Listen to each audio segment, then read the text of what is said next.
Hello, and welcome to Reel Film Snobs. I'm Angela Yeager. I am pleased to have with me back on the show again my friend Sean Farris. Welcome to the show, Sean.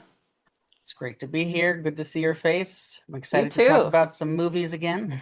I am excited to talk to movies with you. I'm sorry that you're having to hide out in the bunker. I know we're all preparing for World War III, but Yeah. Sean's a little pre-prepared, I think. And sorry you're having to do the show from your bunker. Amazing that you have good internet signal in the bunker. But Sean, for those who have seen the show before, but Sean is a filmmaker here in Oregon and has his own production company, Chop Motion. Look him up on YouTube. And Sean is a fellow film snob like myself. And we're going to talk today about it. This was your idea for the theme. I love it when my guest hosts come up with the theme ideas because it's less work for me to have to come up with an idea because I've been doing this for 20 years. So, and this is Freaky Family Fare. And I think the idea came about because you were talking about like movies that, especially, I don't know what it was about the 70s and 80s, but they decided it was okay to scar children more so than today, where we have to like sanitize everything for kids, right? But we were talking about how a lot of the films that were maybe made in that period, particularly in the 70s, 80s, probably wouldn't get made today. Or if they were, they'd be heavily sanitized from what these were. So, and if you think about it, like fairy tales in particular, like they're dark. Like a lot of the stuff that children's movies or originate from are super dark when in the terms of the source material, right? Oh, right. Yeah. Yeah. I think of something like Hansel and Gretel and just that whole story. It's kind of a nightmare fever dream, and we were all told it time and time again as kids. And so, yeah, I thought the same thing. Yeah, and you have kids, and do you watch these kinds of movies with your kids? Do you? Oh, yeah. All the ones that we're talking about today, I've watched with my kids, and so that's what I originally thought. Oh, maybe we could have a discussion about whether it's appropriate or not, or how traumatic these really are. But then I realized my opinion is very one note on this, and it might not be. I obviously I'm very much in favor of viewing these and showing them to children. So Well, and you've got one of the most spectacular children's, Tallulah. She's a dark child in the most creative and fun ways possible. She loves she beheading her is. dolls and doing crazy things, and maybe it's because she's watched some of these movies. We'll see. But yeah, all of these except for one I had seen before, and not all of them as a kid, because The Witches is a little too late. I actually just saw that recently, but I definitely saw two of these as a child, and one I think did scar me, and one did not. So let's start off because this is the one I picked, and it did scar me a little bit. I mean, I'm okay, as well as anyone else is in 2025. But let's start with our first one, which is Watership Down from 1978, which was a passion project of the director Martin Rosen, who was just determined to adapt this. And it was said to be unadaptable, the book, but he did it. Hoping to escape destruction by human developers and save their community, a group of rabbits led by Hazel and Fiver, their brothers, seek out a safe place to set up a new warren. The movie is British, so it has great voice work, particularly by the great John Hurt. Was telling someone that this was my week of John Hurt. By total coincidence, I also watched this documentary about Orwell, and John Hurt is in it a lot because he was in the movie 1984. So in the Mhm. same week, I watched all these clips of 1984 with John Hurt. I also watched Watership Down with his voice. I think this was a great period for him. Has a lot of other great voice work. Beautiful hand-drawn animation. I am a film snob, so I have to say I prefer hand-drawn animation to CGI. Kill me, whatever. I mean, it's not that I don't like any CGI. I like the Pixar movies, like a lot of people, but there's just something about the look of this film and the kind of like hand painted, kind of almost watercolor-esque time at times way that this world is invoked that I just loved. I did see this in the 80s, so I probably watched it on video because I was 78. I would not have seen it in the theater as a kid. And I was pretty traumatized by it from the perspective of like anything bad happening to animals. And a lot of bad things happen in this movie are pretty traumatic sometimes for a kid. But I wouldn't say it was any more traumatic than other movies that we even watched in school, like Old Yeller. That's pretty traumatic too. So curious about your thoughts about this one, Sean. Yeah, yeah, I'm definitely a fan of this film and the idea, and just it's pretty ambitious that they tried to adapt it, that they released it, and then I know, I mean, it's kind of like I'm really not sure if this is a kids movie or I would say out of all the ones today, maybe this is in a way the least a children's movie from my opinion, partly just because of I think, harm to animals is particularly triggering, I think, for many adults, but definitely for For children kids, as yeah. well. Yeah, and so I'd only seen it maybe like one time before, and then I Oh, just watching it again recently. It's like, yeah, this is the one I'm maybe the least familiar with. I think I was in high school doing a book report on it, and I hadn't read the book, and so I was like, oh, I'll just watch I'll watch this film, and right.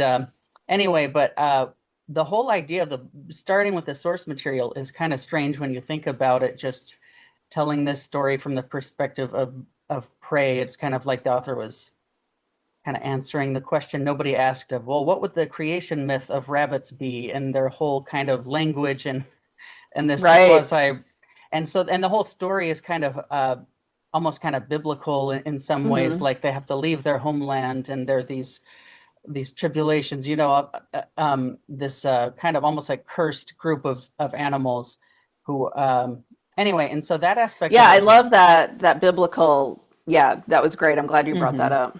No, yeah, yeah, that's one thing that was really hitting me this time is just all the connections there, and also just kind of it made me think about the connection to, I guess, what in a weird way makes it sort of inappropriate, but also a kids' movie is it's like it's kind of like the experience that, like, children are vulnerable as they go through life, many predators, and you can't really fight back. You have to get away and be cunning like these rabbits, and so I think there's some kind of a strange connection there as well. But Yeah, because they have all these predators that are stronger than them, the dog, the cat, even other rabbits who are bigger than them, the main group, mhm, and they have to survive on their cunning and speed. So that's a good point to bring up. I do think the biblical aspect was totally lost on me as a kid. And like watching it now as an adult, because I literally had not seen it since then. I was like, oh wow, like this is really interesting. And he made up his own kind of language, sort of Lord of the Rings-esque in that way, where the rabbits have a different word for God, a mhm, different word for all these different things that they encounter in their everyday life that humans, just all these different things. At first they're, rewatching it, I was like, wait, what are they talking about? Oh, yeah, yeah, yeah. They're making up, mhm, they have these other words for everything. But yeah, I think the biblical aspect was really kind of lost on me as a kid. It was more just like, these horrible things are happening to the rabbits and they have to survive. And mhm, now watching it as an adult, you realize how complex the story actually is. So it really does work on different levels. And I still loved the animation. I know some people, I was looking at reviews online, and some people thought like, oh, the animation style's too simplistic, but I like it. yeah, I was gonna say it's like they didn't lean too far in the direction of like, oh, this is for adults or children, and so it's just sort of a weird in between where violent things are happening, but it's not. I don't know. It's kind of hard to explain the animation style, but I agree. I was Like when the one rabbit gets caught in the wire and he's got the blood coming out of his, I mean, I remembered that scene still mhm, 40 years later. I mean, that's incredible, right? stayed with you. But yeah, yeah, because I remember at the time being like, oh my gosh, but like, because even when, like Bambi or whatever, you never see blood usually. And like, even in the more traumatic Disney-esque movies or whatever when you were a child. So that was pretty traumatic. But on the other hand, they have these like great, like you said, the animation style isn't too adult either. It's very an in between movie. It's we were saying before we start taping that it was like the 70s and 80s. Like I think because it was animated, people thought just automatically it was a kids movie. Now we know like there's adult animation. There's movies for grown-ups that just happen to be animated. A lot of Japanese anime is not necessarily kids. For instance, it's full adult. There's nudity in Mhm, animation. We now have more of that, but I think in that period it was like, oh, it's a cartoon, So it's got to be for kids, you know. So Right. Yeah. Yeah. yeah, and it's interesting because it's the only fully animated movie we're reviewing today. So anyway, I enjoyed it watching it again. It definitely, I don't think I would show it to a really young kid myself, but like an older kid, I think would be fine, you know. But that's just Yeah. me. I don't have kids, so I don't have anyone's mind to mess up. So that's fine. Well, yeah, my kids were fine with it, but I also my kids sometimes are like we drive by roadkill and they're like, "Wait, pull over. I want to look at it," you know, but they're not violent kids. They're just sort of I don't know. Maybe that's just my kids, but Well, they're very creative, your kids. They have very big imagination. So, and I think it's good. I don't think kids should be sheltered from every little thing in life. You know, that's a part of life is death. I mean, it just is. So, well, I'm really excited to talk about the next one. So I'll let you introduce it because this was one of my favorites as a kid. yeah, so the next one we're talking about is The Neverending Story. This is from 1984, the year of my birth, so it's kind of a special one to me. It's directed by Wolfgang Petersen, and so it's based on the book of the same name, The Neverending Story.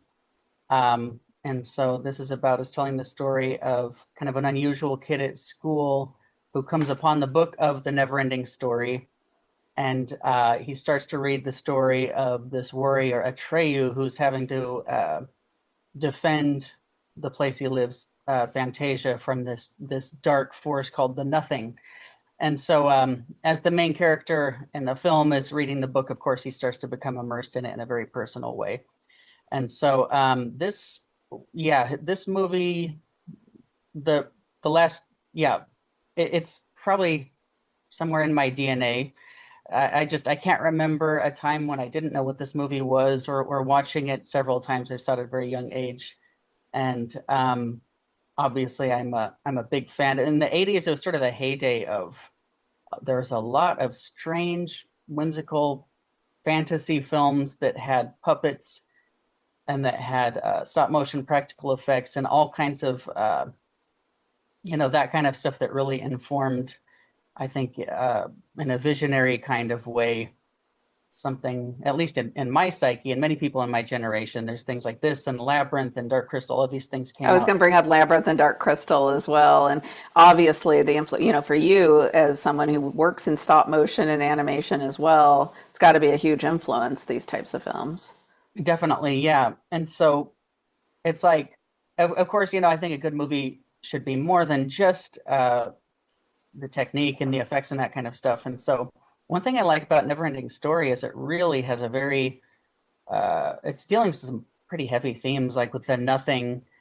And you have like a lot of characters, these fantastical characters, and they're kind of despondent and, downtrodden at this just kind of nothingness hitting. And so you can kind of fill in the blanks about some of this and what it might represent or how somebody could process that. And so in the case of this movie, I'd say the scene that is probably the most cited as traumatic, of course, is Artax, the scene where Atreyu's horse is sinking into the swamp because it's just so sad. Sad. And he's in tears, pleading, move, you've got to get out, and the horse sinks. And so that's probably the number one scene I hear about from people that they say, oh, that messed me up, from childhood. And I have a little bit of a different take on that. It's very effective scene, of extremely sad. It's like if you're a human with a pulse, I don't know how you couldn't be affected by that Right. scene of the horse sinking. Of course, my take is that's not necessarily a bad thing to feel those kinds of intense feelings of, As a it's kid, feelings yeah. of empathy. It's feelings of, so I don't view that as a bad thing happening, but No, me either. I mean, I saw this movie a lot as a kid. I've probably seen it 10 times. It'd been a few years since I'd watched it recently, but I remembered a lot of it. It was one of my favorite movies as a kid. I was older than you, so I watched it on video over and over, but like I I loved all the animals and the world building, the way that they used to build worlds. I really, so much now is all CGI. And it's funny, I just talked about this on my previous episode I was taping, where we were talking about how a lot of times movies now, because it's over reliant on CGI, and it's not that some CGI, I mean, there's some CGI even used in this movie, I'm sure, but the over reliance on it makes things feel, there's no tactileness to the movies. There's no feeling that anything is real. And like when I was a kid, this movie made me feel transported. I felt like when he was, riding on the dragon, that he was actually riding on a dragon. And when he's going through the swamp, it felt like a swamp, and everything felt very tactile and real. The use of the puppetry in this is amazing, just Mhm. gorgeous. The wolf and I mean, there's so many characters that I just remembered so vividly. And it's also a book about, again, love of imagination and reading. It's a very pro-reading book, movie, because he's literally, the main character's reading a book and he's being bullied, and so he escapes into books and his imagination. And I agree with you on the sense of empathy. Like, one thing that all four of the movies we're talking about today do is deal with death. And it's something that kids, I think, art is trying to teach them, that this is going to be inevitable in your life. We can't shield or hide this from you. And you're going to have to learn to deal with it in a way. And I think with the Neverending Story, the fact that it's his best friend, his horse, and his animal. I mean, who hasn't? I mean, if you've had an animal die in your life, like we had our dog die when I was little, and it really was hard on me. And that's something that kids have to go through, even if they're not living even if they don't have a parent or a loved one die when they're little, like a family pet dying can be really hard on a kid. Or, so these movies are teaching you some of those skills to, like you said, learn empathy and learn how to deal with your grief and learn how to deal with your feelings. So, Yes, 100%. Yeah. And I just think of there's so many great scenes in this that are, I don't know, the emotional content of, I'm just thinking of like watching it again, the rock biter, and he's like he's looking yes. at his hands. These hands used to be so strong, and a lot of that was really hitting me. I mean, it hit me as a kid, even, I think in an emotional way, but as an adult, it's just kind of grown. And watching it again, I was more struck by that. But Yeah, love this movie. I can't say enough about it, but I have to say, like, Wolfgang Petersen, who directed it, also famous for Das Boot, couldn't come from a different type of yeah. movie. Also, one of his other great movies, and then in recent years, unfortunately, has just done like horrible action CGI messes that have mostly been terrible. But Hmm. for this movie and Das Boot alone, he'll be considered a great filmmaker. I feel, for those two movies, even though for the last 10 years he's mainly made garbage, but which is Yeah. unfortunate. He's really gone down the CGI train. So anyway, Hmm. okay, so let's move on to the next one because I'm very excited to talk about this one. Oh, yes. So next up, we are talking about, of course, Return to Oz. It's from 1985.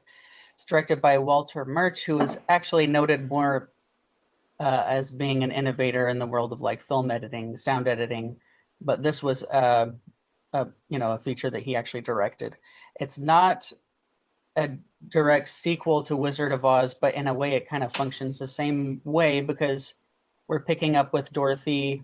Now she's played by Fruza Balk, of course, at a young age, and she's being sent for treatment at this barbaric facility, shock treatment, to cure her of these delusions she has when she's talking about the land of Oz. And so, of course, as she's there, she winds up being transported back to Oz, where everything is turned to stone by the Gnome King. And she also encounters, this time, the witch is Mombi. She is a lady who can take off her head and change to other heads. Um, a lot of people talk about that being pretty frightening, that aspect of this movie. As well as also in the beginning, just like when they're taking her in and, for the shock treatment and that kind of stuff, that's where kind of the trauma talk came in when people talk about this movie. So, yeah, obviously I'm a huge fan of the original as well. I think it's hard to top, like Judy Garland singing Somewhere Over the Rainbow and all this stuff. I think it's amazing. And so I It's really classic. like that.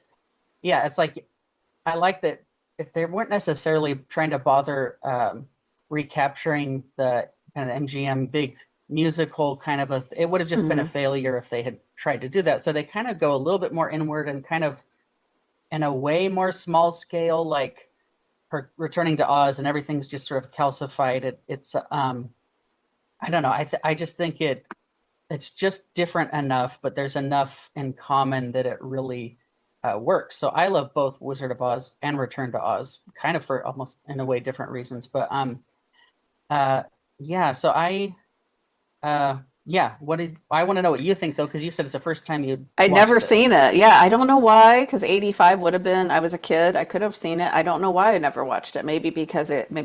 I have no idea why. I know it got bad reviews compared to Wizard of Oz, but like you said, I feel like people were missing the point. Like if they had tried to make a remake that was very much, or a sequel, I mean, that was like the original, it would have failed because you can't capture, and I really feel like that's what happened with those Wicked movies. I know there's people that love them, even though they're garbage. But like trying to capture that movie, which is magic, is what Hollywood does best, right? And Judy Garland singing, which is just she's just an amazing singer. It's like just they just said we're not making a musical. We're going to make this dark, creepy movie that's kind of more like the books from what I've heard. So Hmm. like they kind of go to the books. There's two books this is sort of based on, and so that were sequels to the Wizard of Oz books. It is kind of funny because Fairuza Balk, unlike Judy Garland, is actually a child. Hmm. So she's playing it's a child playing the age appropriate. She's quite good in this. I thought she did a phenomenal job. I didn't know she was even a child actor because I've seen her mostly in stuff like Almost Famous and The Craft more as a Hmm. young adult. But she's terrific in this. And one of the things I loved, again, with the world building is they did build a world. They just didn't try to make it like the other Oz. They didn't make it all shiny and technicolor and musical. This crumbling Oz with the yellow brick road is torn apart now and everything is dark and creepy. I thought it works. And there's still really memorable characters. You have Jack Pumpkinhead, who is like weird and creepy and calls Dorothy mom, which is all sorts of weird. TikTok, which is one of my favorite characters, and the Scarecrow instead of the original Scarecrow, the new Scarecrow. I mean, quite honestly, I was joking with my friend. I called him Crackhead Scarecrow because he looks so weird in this version. The Lion and the Tin Man are barely in it. They make very short appearances. So the three main she still has like three little friends with her on the journey, but it's mainly TikTok, Jack Pumpkinhead, and then she does have Scarecrow comes back for this one. Oh, and then there's also the donkey head.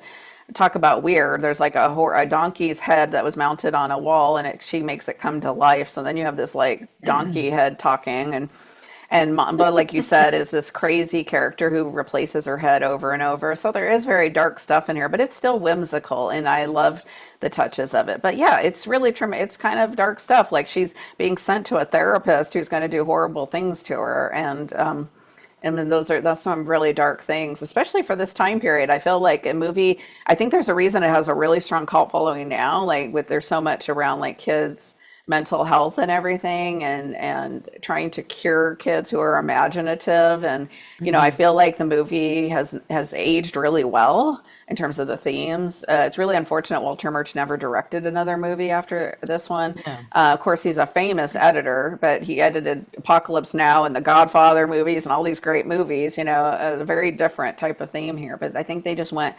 He didn't try to, like you said, recreate the original, which I think was the right direction to take. Unfortunately, being like this is on Disney Channel, like the studio was probably just horrified and like, oh, we're going to bury this thing because it's just way too weird. Yeah. I'd almost say it's more weird than dark. Like I was just watching, I'm like, wow, what's going to happen now? Like as an adult, I was watching, going, this is weird. And the Wheelers. Now they actually did creep me out more so than even the witch. Like the Wheelers, like I was like, oh, Yeah. almost seemed like Yeah. something you'd see in Pee Wee's Playhouse or something. But yeah, just really, the Wheelers were creepy. Yeah, I think yeah, like so much about it, it just feels like a weird dream you'd have. And even at to not to give anything away, but like till the very end with the oh, chickens are illegal in Oz and all these things that you're kind of like, wait, what? Like what? But it's kind of like dream logic, and that's what it made me think of. Yeah, yeah, for sure. Yeah. Okay, well, good pick. Thank you for turning me on to that one because I really liked it. So we'll move on to our last film, which is The Witches from 1990, so a little bit later. This is another one I did not see as a kid, so I saw this as an adult about a year ago when it was on Criterion Channel, actually. Directed by Nicolas Roeg, that guy that does kids' movies, not. He does not know. Nicolas Roeg, very famous for doing great films in the 70s like Walkabout, Don't Look Now, et cetera, Man Who Fell to Earth. Earth. So, adult movies for grown-ups. This is a dark fantasy film based on a Roald Dahl novel. It stars Angelica Houston in a fantastic scene-chewing performance as the Grand High Witch who loves to turn children into mice. So, and in this world that he's created, all these witches hate children and they try to turn them into mice. And the cleaner the child, the more scrubbed and washed a child is, the more the witch can smell them. And in this movie, there's a little boy who is with his grandmother, and his grandmother fully believes in the witches and has told him all about them. He ends up at this hotel where the witches happen to be having their annual witch convention, because even witches got to get together and strategize. And so he ends up fighting with the Grand Witch, and other things happen, which I won't spoil. It's a really fun movie. It's very British in a way, and it is the big thing with this is Jim Henson Company did all the design, and they're fantastic. I mean, when you see the children getting turned into mice, it looks, he did this blending of using costumes and puppetry and real mice that is seamless. I mean, I just thought it was a fantastic looking movie. Yes, yeah, I'm a huge fan of the the look of this movie and the movie in general. And I read this. I'm currently rereading it to my kids. I've read it to my kids many times, the book, and it's sort of a weirdly faithful film adaptation of what happens in the book. Like a lot Except of for it the is ending, right? Because the ending apparently is Roald different. Dahl Yeah, was mad about the ending and he disowned the movie because he was so mad that they made it more happy. I'll just give that away. It's happier in the yeah, movie than in the book. But, I mean, within the confines of the studio system, they went pretty dark, but they couldn't go maybe as dark as the book. So, yeah, yeah. I don't know. I saw this at a very young age myself, and I've always loved, and it did frighten me, but yeah, this is always just one of my favorites as well. And Angelica Houston is amazing. oh, she's The so whole good. centerpiece for the movie is just kind of like that, the meeting of the witches and him hiding and everything that takes place in that stretch is just golden. It's great. Oh, and she peels off when they discover what they really look like, because Yeah, she looks like a woman, and then underneath she yeah, has claws and bald heads, and they look, rashes and square toe feet with no toes, and it's just like, oh, it's so good. It's so good, the effects on this. The stuff, and it was the last movie that Jim Henson's company got to do, Creature Shop, actually, where they did the designs and everything before he passed. So it has notable for that. And another one that I think was not a hit because it was considered too weird or whatever, Nicolas Roeg, but still, I think has aged well. And again, sort of like Return to Oz has become a cult classic now that people enjoy, which is a good story to say, don't give up on your art, because just because your movie or your music or whatever doesn't find its audience right at the time you release it, it might find an audience later. Because a lot of yeah, these movies now are enjoyed by people way more than they were when they first came out. yeah.